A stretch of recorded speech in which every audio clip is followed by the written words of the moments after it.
All right, once again, this is our breaking news story this morning. South Africa has decided to withdraw its diplomats from Tel Aviv due to Israel's continued attacks on Palestine, in spite of global condemnation. Minister in the Presidency, Khumbudzo Ntshavheni, said this a few moments ago in her post-cabinet briefing. Cabinet is disappointed by the refusal of the Israeli government to respect international law and the United Nations resolutions with impunity.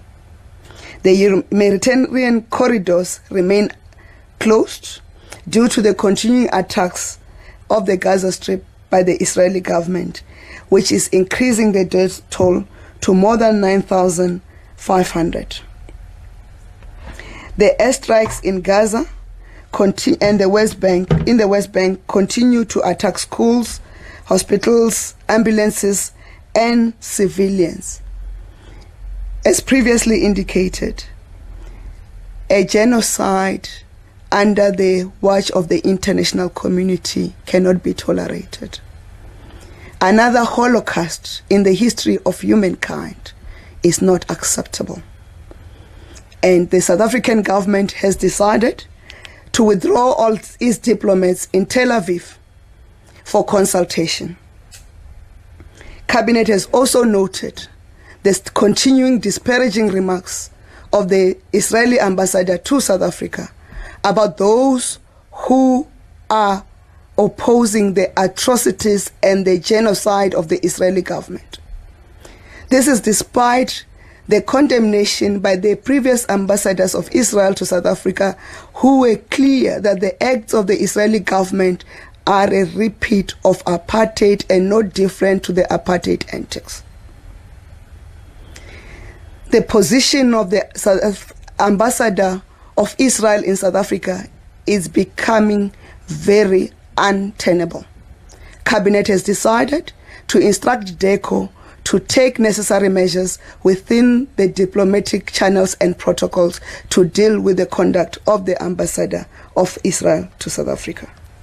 And on to this breaking news story now. Cabinet has decided that South Africa's diplomats in Tel Aviv, Israel, will be recalled for further consultations on the situation in Gaza. The Minister in the Presidency, Khumbudzo Ntshavheni, made the announcement in Pretoria when she briefed the media on outcomes of last week's cabinet meeting. Ntshavheni says Pretoria is disappointed with Israel's continued bombing of schools and clinics in Gaza and the closure of humanitarian passages. Ntshavheni also says the cabinet is unhappy about the derogatory comments of Israel's ambassador to South Africa regarding South Africa's opposition to the war between his country and the Palestinian militant group Hamas. But for more on this, let's bring in now SABC International News reporter, or editor rather, SABC News International editor Sophie Mokoena. This is a really big story here. And it's interesting that this press briefing with the Minister in the Presidency would take place at the same time that you're seeing DERCO Minister Naledi Pandor meeting with the Ukrainian Foreign Affairs Minister. Did that come up? Did this breaking news story coming from the presidency come out in those deliberations with the Ukraine?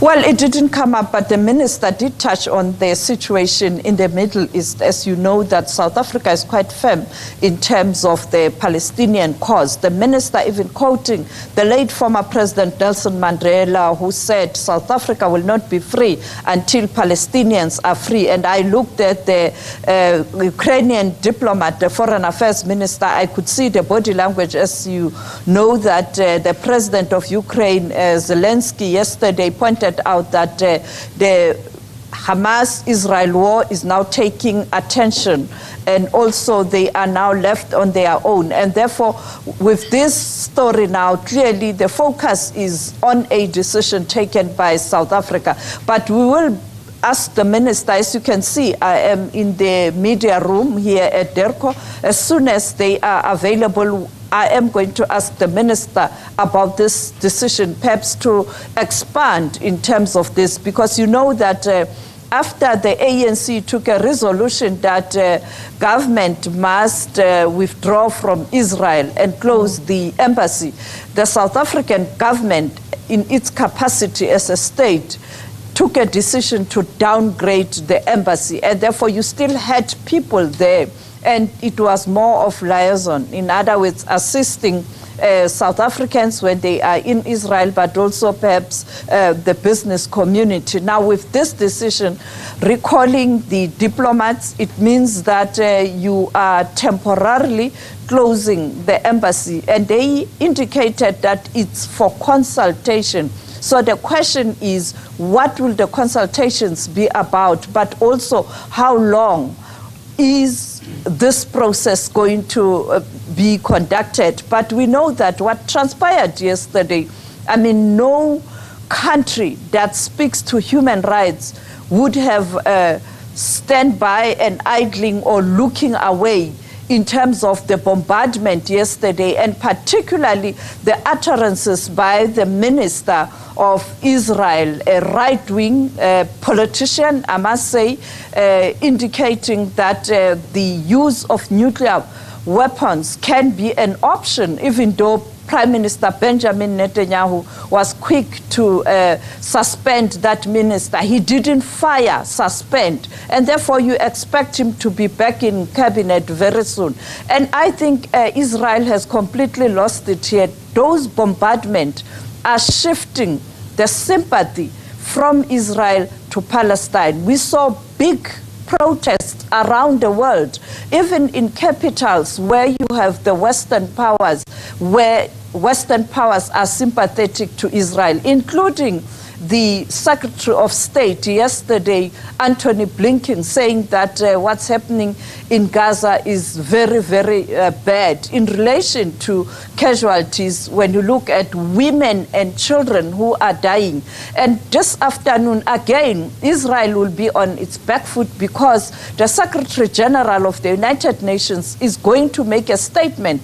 I can't see Antonio Guterres holding back in terms of what transpired yesterday and those utterances by the minister in Israel in relation to the use of nuclear armaments. And the other issue, the Israeli ambassador to South Africa, he has been a strong voice in sort of rebutting whatever is being said. And at times, perhaps he went too far. I always do interviews with him. Sometimes I just ask myself whether it's this the diplomatic language. Now, here we are now, even questions raised, particularly after that Hamas spokesperson spoke to the media, particularly the SABC, because the attacks from the embassy and also from those who are sympathetic to Israel were really, really hard. And at times even bordering on free press, because you have to speak to both sides as media. So I think sometimes the politicians or the diplomats, when they get entangled in these kind of issues, they go too far and sometimes offending the countries that are hosting them. And I think this is perhaps what transpired. But as I pointed out, we will get clarity from Minister Naledi Pandor. And you know, on issues that are related to Middle East, she doesn't hold back. And as I pointed out earlier on, she touched on this issue, I think, 4 times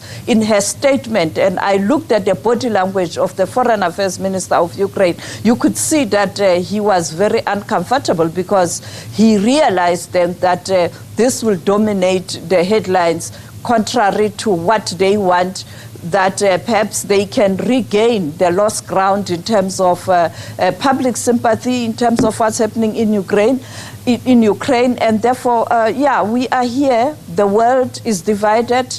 The SG pointed out when he was in South Africa during BRICS that we are facing a very, very difficult time. And I think we are there with the war in Ukraine and the conflict in the Middle East. Yeah, Sophie, if you will, I mean, and I want to stay with you a little bit because there's so much here really to unpack.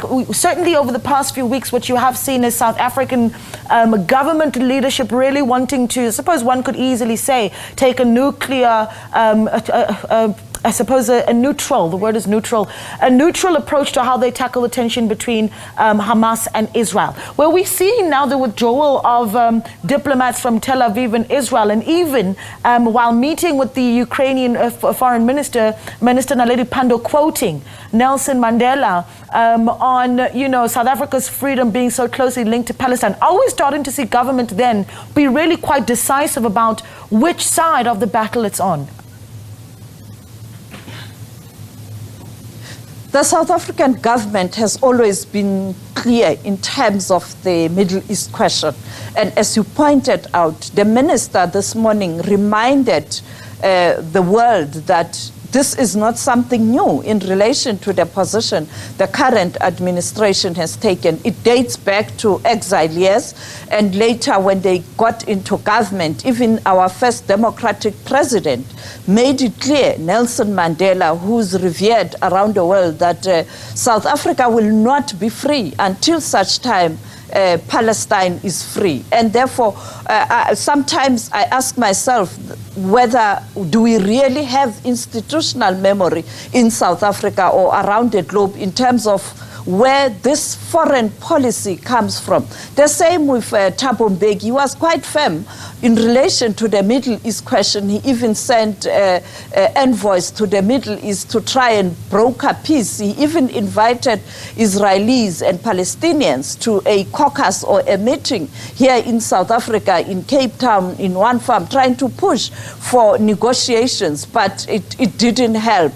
And then you had President Zuma, who was also firm. I don't even want to talk about former President Kgalema Motlanthe, who also visited the Middle East many times. He was also, and I think he is still firm in terms of the two-state solution and really the Palestinian cause being at the center. And therefore, I don't think, there's nothing new. There is absolutely nothing new unless we lack institutional memory or selective amnesia. That's a very interesting point of view that you put forward. And the irony, of course, isn't lost on me that, again, you are in Pretoria really covering discussions between Ukraine's foreign minister and DIRCO minister Naledi Pandor. And yet, once again, we are now talking about Hamas and Israel. So essentially what the foreign affairs minister of Ukraine has said, we need the attention back on us. So can we do that for a moment? Highlights of what has come out of this discussion between the Ukrainian foreign affairs minister. And what happens now, right? What does that program look like for the two counterparts? I think the profound statement he made was that the last time South Africa and Ukraine engaged in talks, it was in 1998. And it's strange because when you look at the Soviet Union, when Russia and Ukraine were still one people at that time, you know that many liberation activists got military training in Ukraine in particular. And when they went to Moscow, it was more of practical training, but really the practical military training to carry guns and fight, they got that training in Ukraine. And therefore, South Africa finds itself in a situation where the two are now divided and they have to navigate this division. And him saying that he wants to see this situation changing. In other words, the relationship between South Africa and Ukraine must continue. And we know that behind the scenes, it was happening. We had an ambassador in Ukraine. We had many South Africans working in Ukraine. We have many students receiving education or training post-grad in Ukraine. So the relationship was there, even though it was cool.